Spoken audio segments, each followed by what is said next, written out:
to Tar Heel Teachers at Home. I'm Marlow Artist. I'm the moderator of the program and proud principal of Craven Early College High School in New Bern. Tar Heel Teachers at Home is an interview series focused on engaging North Carolinians in conversations around education. Each week, I'm happily joined by a wonderful panel of educators, each one representing a particular subsection of education. We'll start our introductions with our elementary school co-host. Good afternoon. My name is Amy Tart, and I'm the assistant principal at Union Elementary School in Sampson County Schools.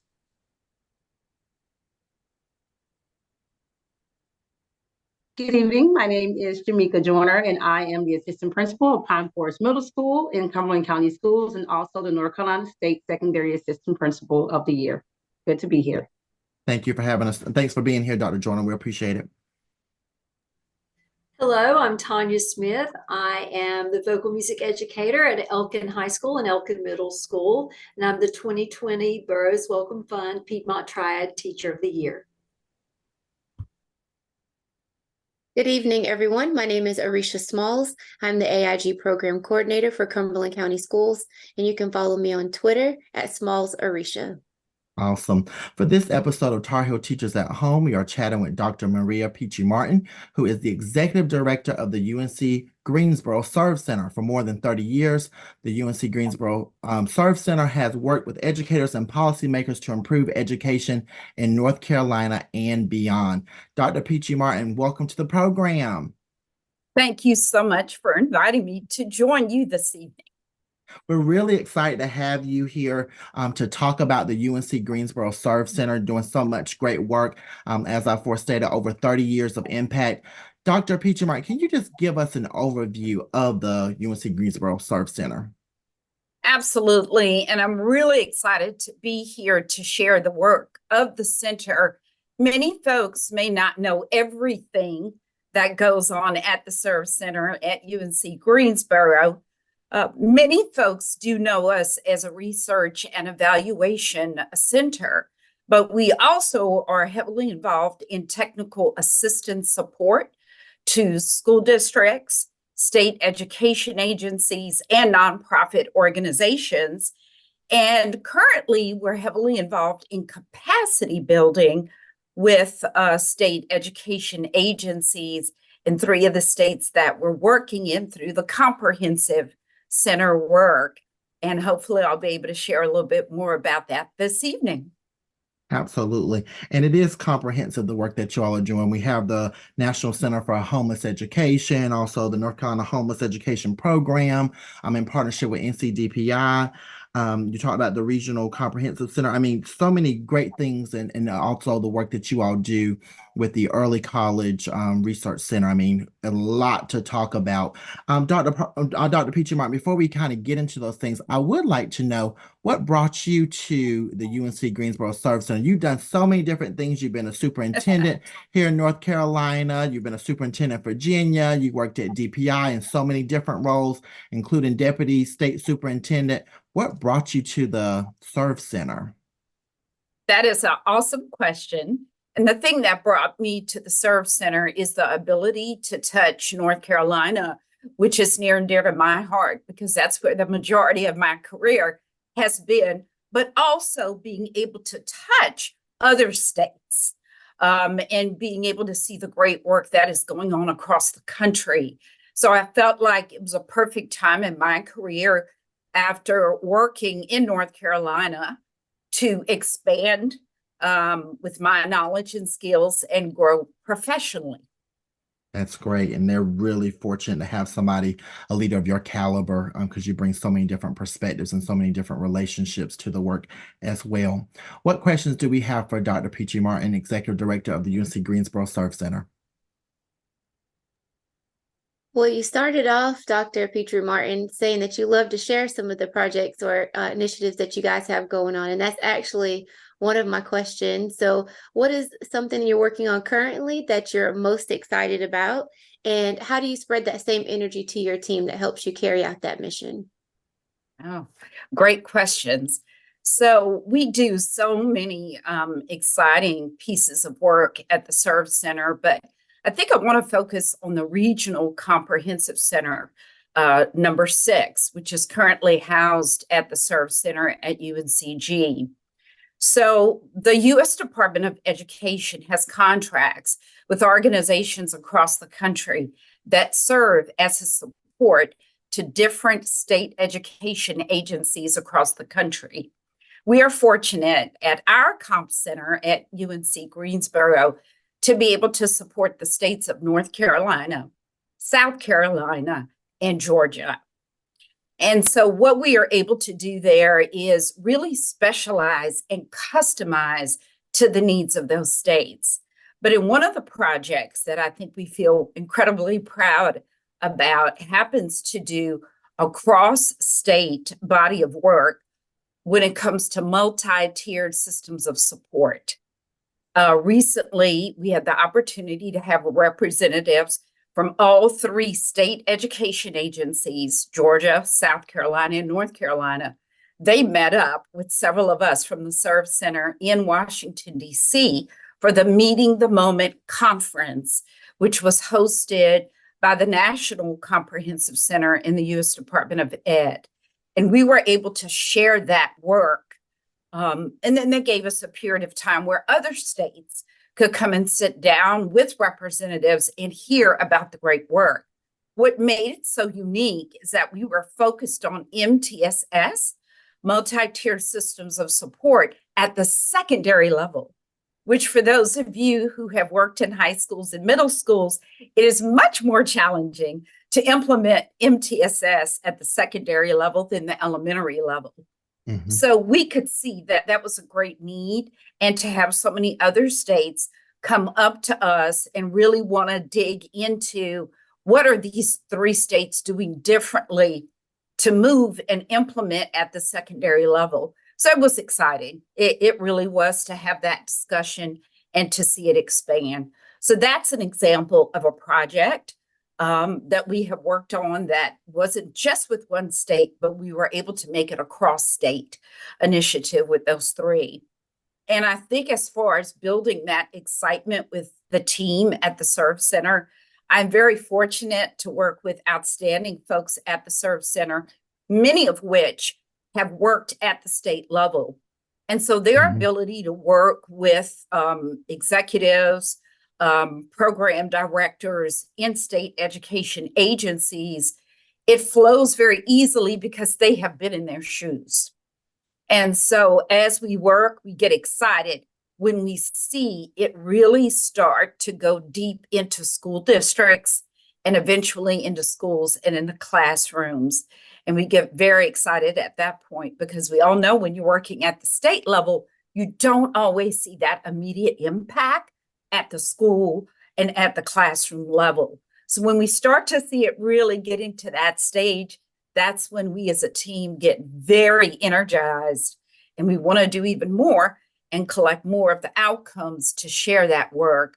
And as I said, share it with other states. Well, thank you for that. I do have a follow-up question. You seem really excited when you talk about the impact and watching it travel from your level all the way through the schools. But to get that kind of traction, we know that you have to have buy-in. Do you have a formula for buy-in for your initiatives? You know, I wish I did have a formula, but I think it is different depending on the circumstances. Throughout my career, I've been a huge proponent of the implementation science work that has come out of UNC Chapel Hill. I believe in it.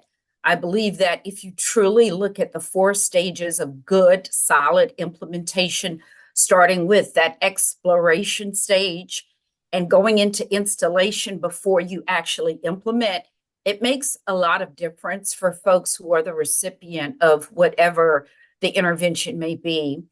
Having worked as a middle school principal and as a school superintendent, what I know to be true is that pushing things on staff without giving the opportunity for them to explore and understand the big why is a mistake.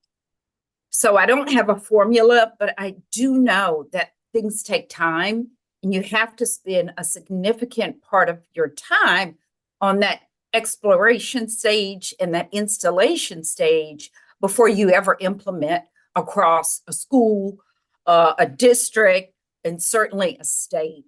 So no formula, but there are critical pieces you can't miss for you to have a chance of success. Thank you so much. I wanted to piggyback off of that. So I love how systems oriented you are. And I know that's something that my school is kind of struggling with right now, especially getting that buy-in and getting that traction for new initiatives and making sure we're doing things with fidelity. One question I had is, what suggestions do you have about making sure that you are really using your school improvement team effectively and ensuring that they are a central part of the school system and the decisions that we make? That is so critical to any organization. For example, with our regional comprehensive center, we have an advisory committee, representatives from all 3 of our states who work at the school, the district, and the state level. And we do a lot of what we call needs sensing, where we really try to determine what their needs are before we act.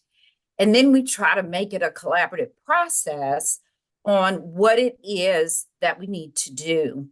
Sometimes in education, we do the need sensing, but then we go straight to finding a solution without including the group in the solution as well as the need sensing. And I think that makes a world of difference. So I would say the school improvement team is critical. And it has to be there from the very beginning of the work all the way to the solutions and the implementation of those solutions, and looking at the outcomes. And I'm a big fan of mid-course corrections. Some people are not. Some people like to get to the end of something and then say, oh, that didn't work. You know, let's rewind. I'm a fan of mid-course corrections. Mhm. And when you have your team along with you, they can support those mid-course corrections, and it goes much easier than if it's a single person making those decisions.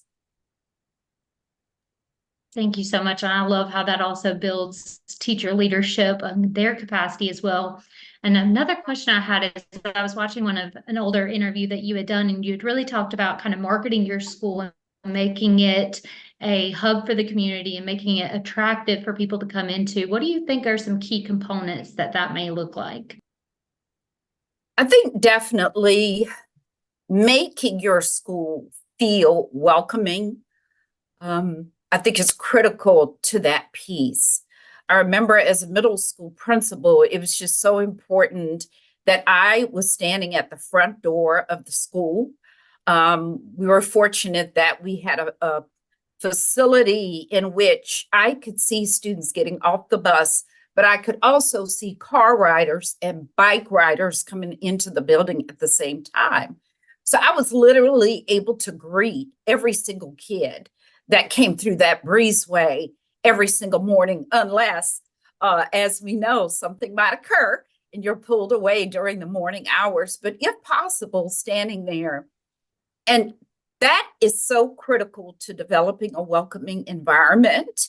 And you also can sense where your parents and your students are as they start their day.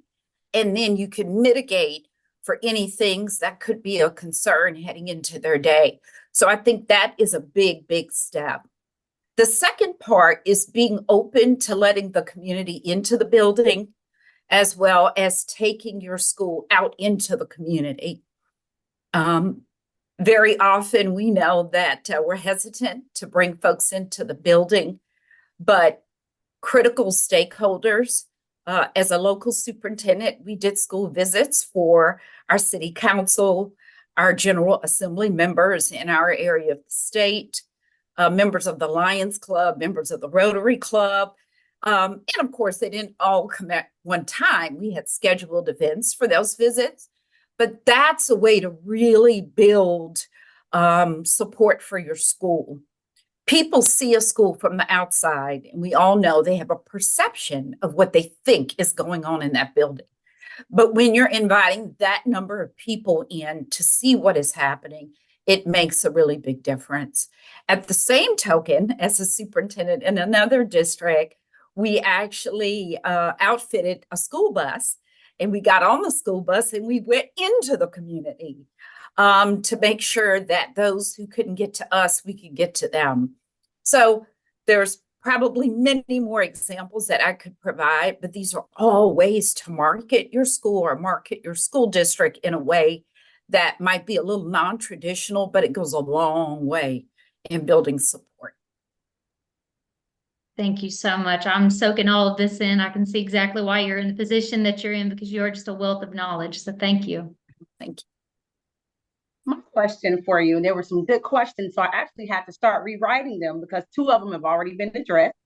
But in the wake of, academic achievement, which is because of the pandemic, it's a struggle for many school districts and schools. So my question to you is, what advice would you give to school administrators on how, especially in Title I schools, on how we can increase the achievement, not so much as performance grade, but just in general, the achievement and growth of our students? How, just what have you seen to in your with your long history of experience that really brings the most success? And also how the UNC SERVE Center may be a resource for us in those efforts to increase student achievement. So I'm a big fan of monitoring not only outputs, but inputs. And when you work with a lot of implementation science, there's always a lot of discussion of the inputs first. Sometimes as educators, we're not really focused on both, or we lean too heavily on one and not the other. And so I really encourage folks that as they are developing their school improvement plan, their strategic plan, if it's a school district or an organizational improvement plan, if you're not clear on your inputs that can also be measured, you will never get to the outputs and the outcomes that you desire. And so when I talk about inputs, for example, we will very often say we are going to do a survey. On paper, yes, that certainly is an input, but you've got to drill down on that one input to understand, why are you doing the survey? What is it that you're trying to glean from the survey?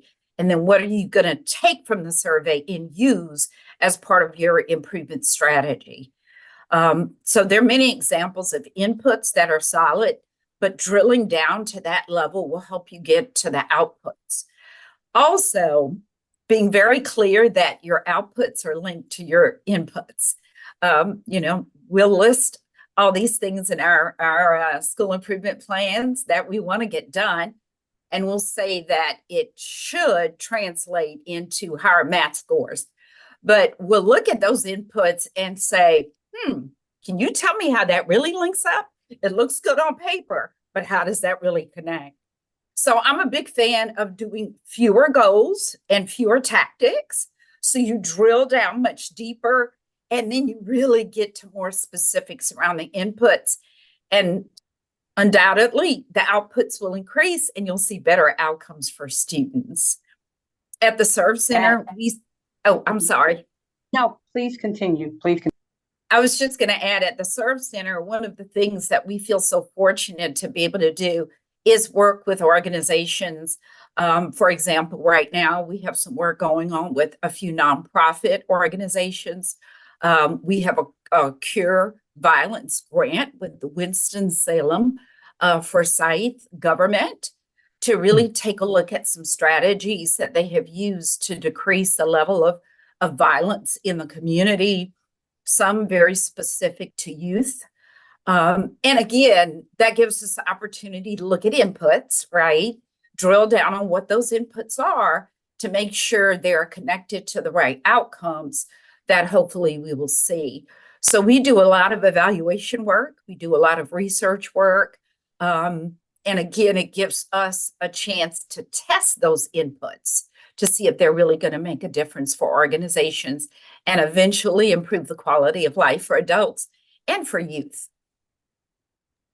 Thank you so much for answering that. And my follow-up question to that deals with MTSS, which you touched a little bit on earlier.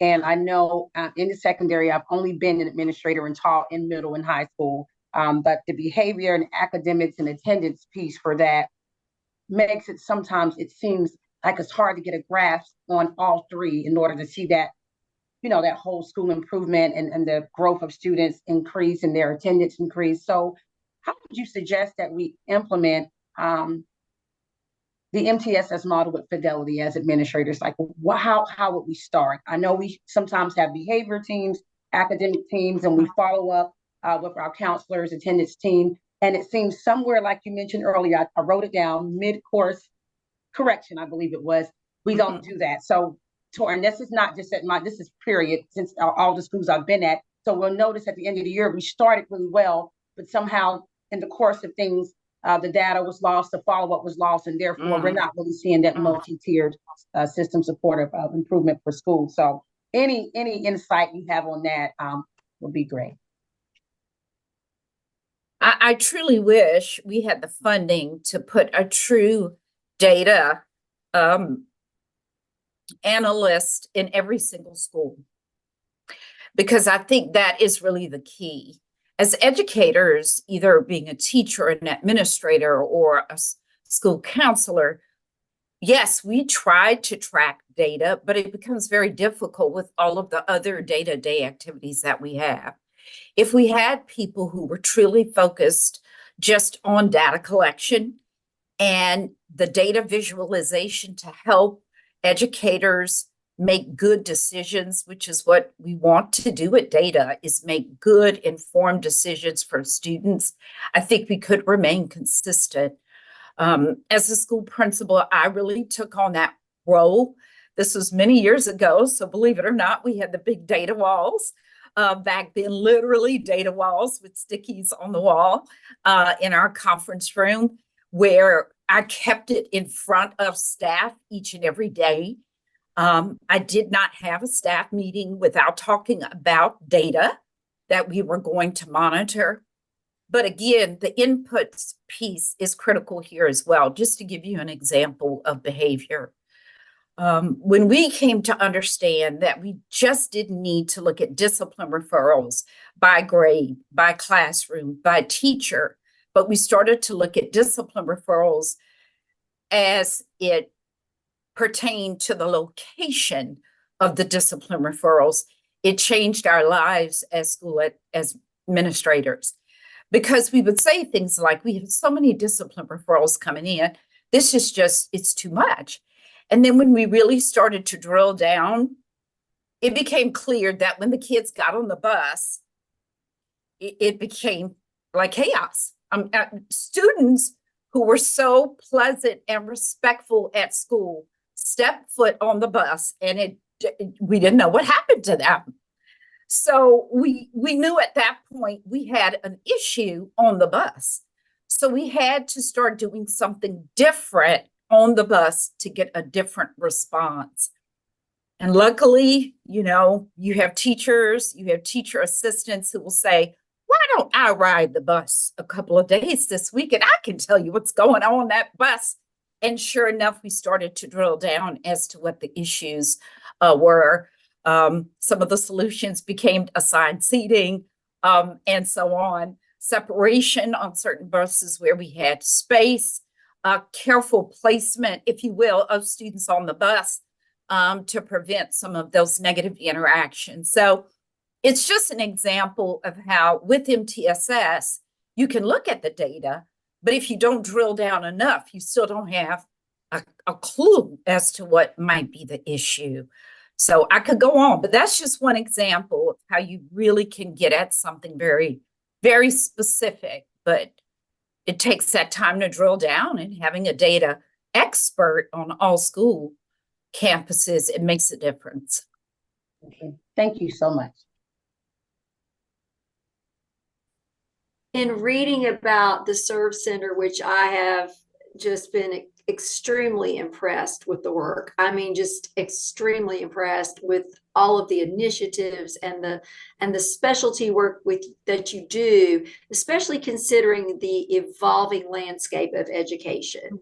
Because we know we're not the perception, we are the reality. right? Those of us that are in the room where it happens, we know. Mhm. So one of the things that I'm particularly passionate about, that you do some excellent work, and I'd love for you to expand on it, is you there's a program where you increase school readiness in the face of homelessness. And I'm going to give you the opportunity. I would love for you to take this opportunity to explain to our viewers what homelessness really looks like, what that really is, and what are some things that you did? What were some of the training materials that you produced, and helped, train folks for capacity building in that area for children? So we are fortunate in that we have the National Center for Homeless Education, in which that has been at the SERVE Center for 15 plus years. And then we've also had the privilege of working with the Department of Public Instruction and housing their North Carolina Homeless Education Program. And we've recently brought on the foster care program as well under that umbrella. When you're talking about the National Center, the focus is on supporting state coordinators at state education agencies across the country. And the last week in February, we had a chance to host all of those liaisons from the state education agencies from across the country for 4 days in Washington, D.C., where we really started to drill down into the use of McKinney-Vento funds to be able to support our students experiencing homelessness. And we know that though a student might have a roof over their heads, for example, a hotel, that is not considered a home because they are still transient. Students who might be sharing a space with another family, they are experiencing homelessness because, again, that is not their home. So I think folks do think if there's a roof over their heads, they're good and they're not experiencing homelessness. But according to the official definition, if they are not in their home of choice, that they are experiencing homelessness. So through that initiative of working with state coordinators, we provide a lot of briefs and webinars and a lot of professional learning about appropriate use of those funds. And through that process, some states have become very creative in what they are able to do with that funding. Recently, we also hosted a learning institute for our liaisons across the state of North Carolina. And we had one of our state liaisons in the western part of the state who talked about a tutoring program hosted at one of the hotels using McKinney-Vento funds. And how powerful that was, because on the professional learning that was being shared with the other school districts, the hotel manager was part of the training because the hotel manager took it upon themselves to make sure the students in the hotel were in their tutoring sessions, literally going door to door and knocking if those students did not show up for their tutoring session. That's the kind of partnerships being built across our country using McKinney-Vento funds. And it's our job to take all of those nuggets of excellent work and share it so others can learn and then implement themselves. I just want to thank you for taking the time to shine a light on that, because it's something about which I'm very passionate as well. If students' needs aren't met, they can't learn. Correct. And I really appreciate that answer, and I appreciate SERVE being a shining light and an example for that. Thank you. Thank you.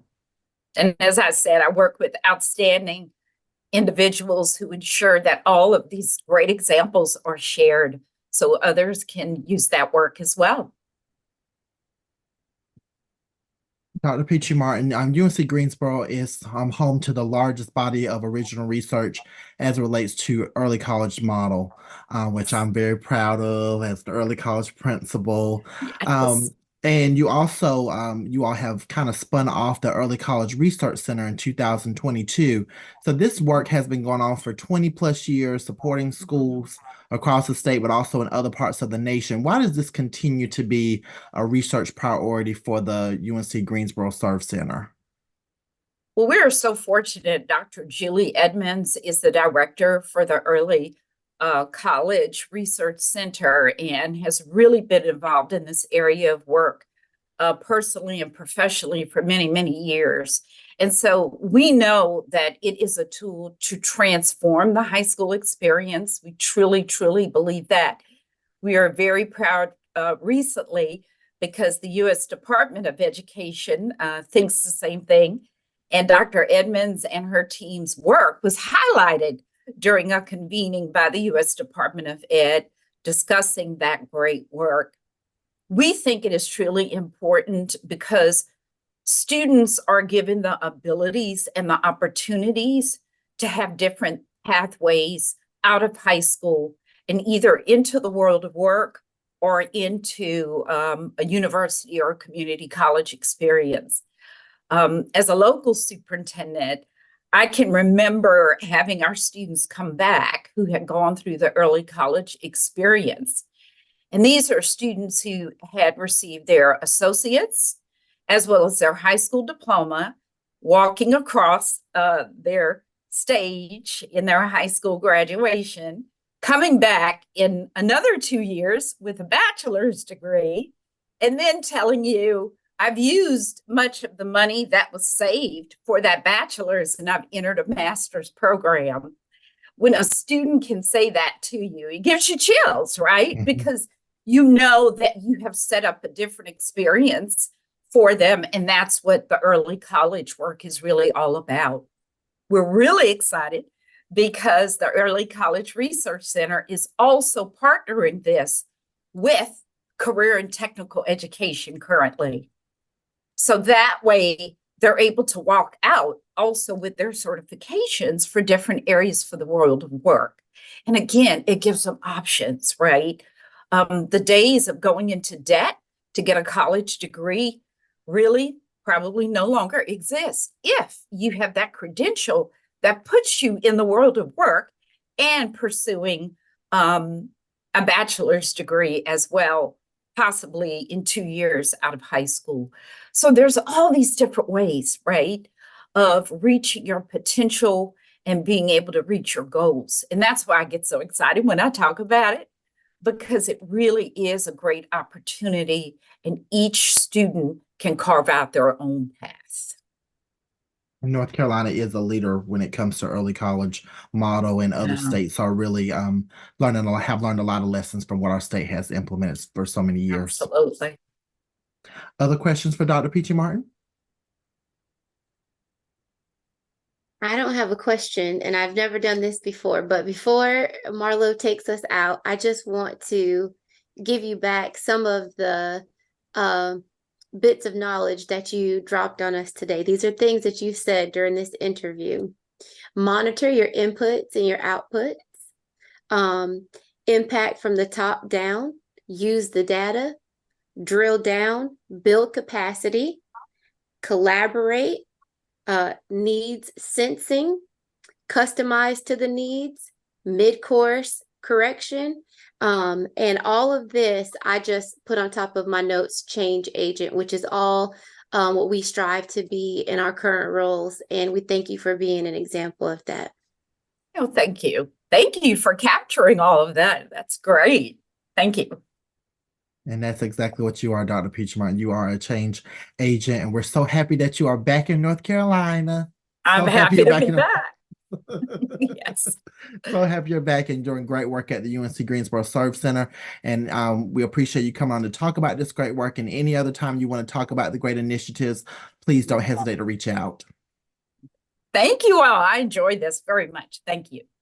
Awesome. Thank I'd you. like to thank our audience so very much for watching our program. We hope that you will engage us on our social media platforms. Please like our Facebook page. Please follow us on Twitter at Tar Heel Teachers. Please subscribe to our YouTube channel. Visit our website, tarheelteachers.com. And on all of our social media platforms, please use our hashtag Tar Heel Teachers so we can find all of your great comments. We'd like to thank our wonderful group of co-hosts for joining us for this conversation. Amy Tart, Dr. Shamika Joyner, Tanya Smith, and Arisha Smalls. And once again, we'd like to thank our special guest for joining us, Dr. Maria Pitre-Martin, Executive Director of the UNC-Greensboro SERVE Center. We look forward to seeing you next time on Tar Heel Teachers at Home.